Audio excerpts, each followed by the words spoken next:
If you want to customize your Mailchimp audience and collect more useful information from your subscribers, this video is going to help. Today, I'll show you how to add fields to an audience in Mailchimp, step by step, so you can capture extra details like company name, phone number, birthday, or any other custom information you need.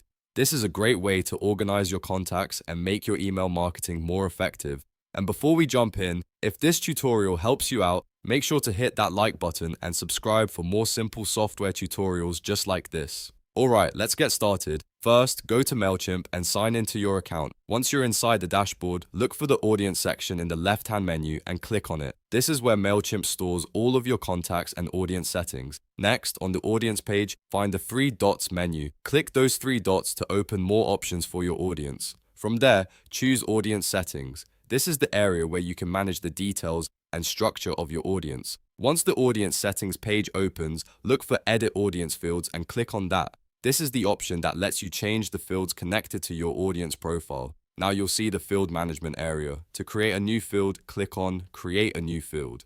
Mailchimp will now let you define exactly what kind of information you want to collect from your subscribers. Give your new field a clear field name. For example, you might name it something like company, job title, or phone number, depending on the information you want to gather. After that, click the data type dropdown. This is where you choose what kind of data the field should accept. In this tutorial, I'm selecting text, which is one of the most flexible options because it allows subscribers to type in their own answers.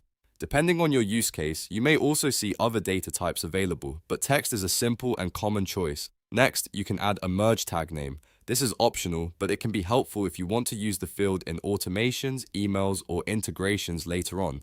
If you're not sure what to enter here, you can leave the default or keep it simple and relevant to the field name. Once everything looks correct, click Save to create the new field. Mailchimp will add that field to your audience, and it will now be available when you collect or edit subscriber information. That means you can start storing more detailed data about your contacts and build a more organized audience list. If you need to add more fields later, you can always come back to this same area and repeat the process. That's it. You've successfully added a new field to your Mailchimp audience. If this video helped, please give it a thumbs up and subscribe for more Mailchimp and email marketing tutorials. Thanks for watching, and I'll see you in the next one.